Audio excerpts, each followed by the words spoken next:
भैया तुम लोग चुप रहे ना, तुम चुप रहा, इधर आ जाओ। मैं अपने प्रेस के साथियों का धन्यवाद देता हूँ। मैं अपने प्रेस के साथियों का धन्यवाद देता हूँ कि आप लोग इतने कम समय पर मेडिकल कॉलेज में हमारे साथ खड़े हैं।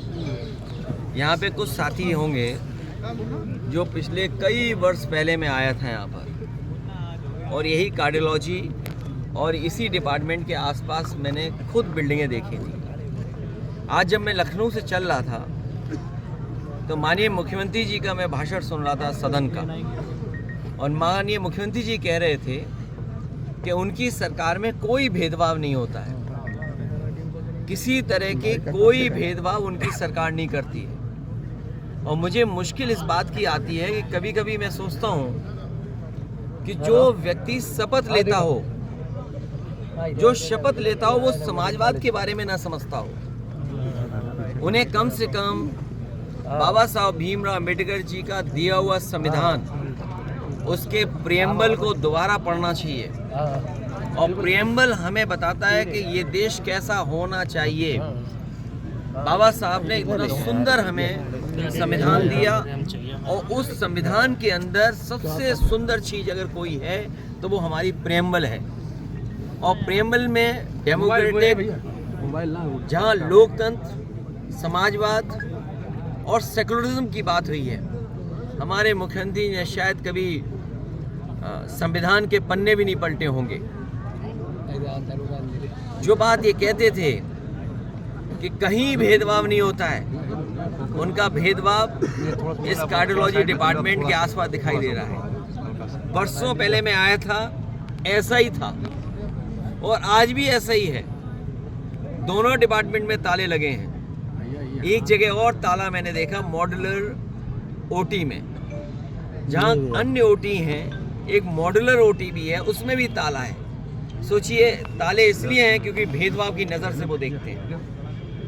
जो समाजवादियों के काम किए हुए हैं उसमें भेदभाव करते हैं, नियत उनकी साफ नहीं है। और अभी जो हम लोगों ने सदन में उनको सुना, जो कहा उन्होंने गिद्ध, सोचिए किसी मुख्यमंत्री की क्या भाषा हो सकती है गिद्ध को लेकर के, गिद्ध कहना। मैं समझ नहीं पा रहा हूँ गिद्ध किसको कह रहे हैं। सरकार गिद्ध है, या सरकार में उन लोगों को जो तकलीफ परेशानी में अपने परिवार वालों को ढूंढ रहे थे।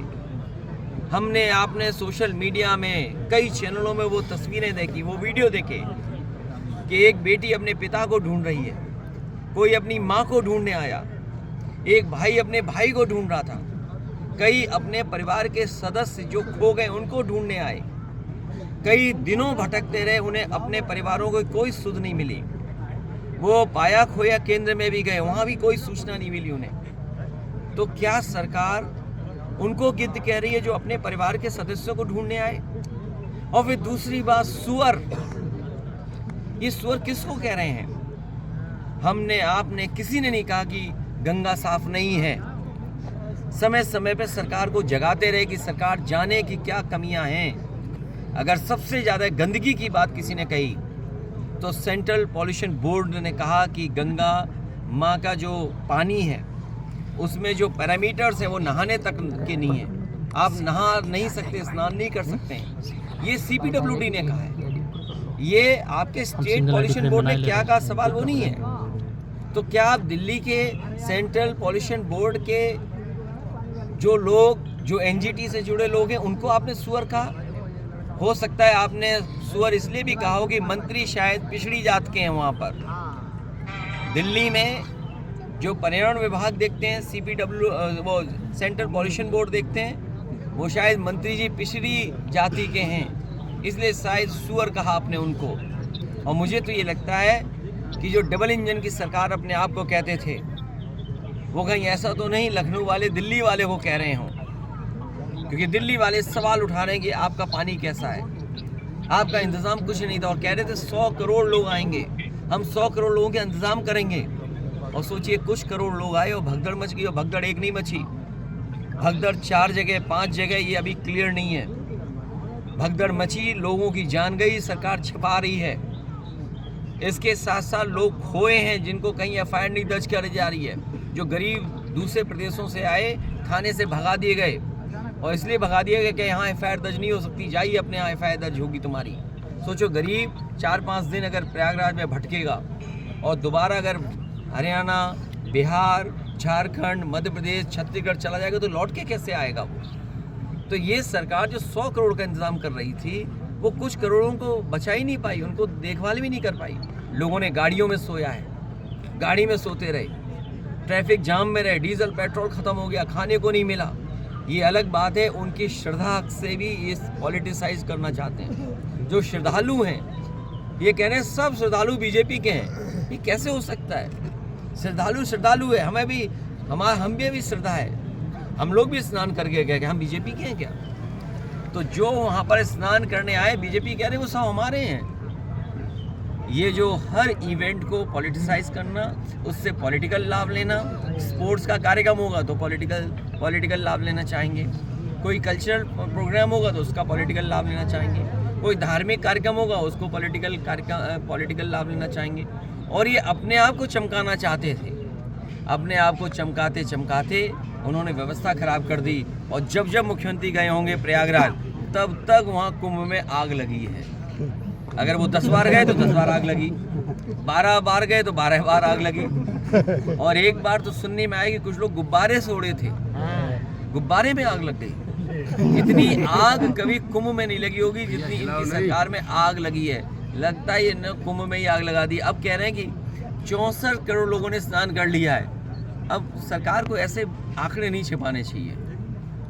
हमारे जो लोग सूचनाएं दे रहे हैं, लगभग 75 करोड़ स्नान कर चुके हैं वहाँ पर। 75 करोड़ लोग स्नान कर चुके हैं। अभी भी बहुत सारे बुजुर्ग हैं, बहुत सारे लोग हैं जो अभी स्नान नहीं कर पाए।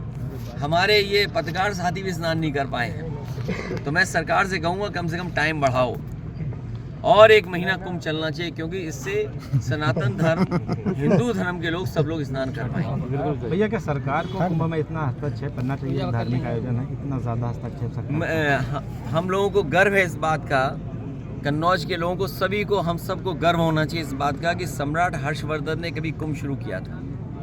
हालांकि ये आयोजन बहुत पौराणिक है, लेकिन जो डॉक्यूमेंटेड हिस्ट्री बताती है वो ये कहती है कि राजा और सम्राट हर्षवर्धन जब वहाँ जाते थे तब से कुंभ का आयोजन शुरू हुआ। उन्होंने उसको और भव्य बनाया और सभी धर्मों को वो बुलाते थे। कोई धर्म ऐसा नहीं था जो आता ना हो, सब धर्मों को वहाँ बुला करके काफ़ी दिन आध्यात्म, धार्मिक और अन्य कार्यक्रम होते थे। दान भी दिए जाते थे और दान इस हद तक सम्राट देते थे, महादानी इसीलिए कहे गए कि सब कुछ दान कर देते थे।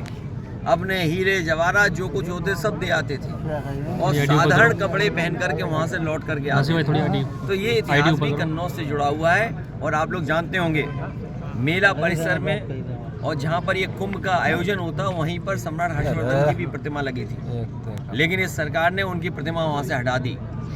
और जब हम लोगों ने आवाज़ उठाई तो उन्होंने जल्दी में प्रतिमा एक चौराहे पे लगा दी। मैं अपने कन्नौज के लोगों को और तमाम सनातनी धर्म के लोगों को कहना चाहता हूँ कि जिस सम्राट हर्षवर्धन ने कुंभ को ये पहचान दी, कुंभ को हमेशा इस रूप में कराया, उनकी प्रतिमा जहाँ लगी थी उससे भी अच्छी जगह जिस इलाके में कुंभ होता है वहाँ पर लगाएंगे और अपने कन्नौज में भी लगाएंगे। भैया क्या लगता है कुंभ को लेकर केंद्र प्रदेश सरकार आमने सामने आ गई?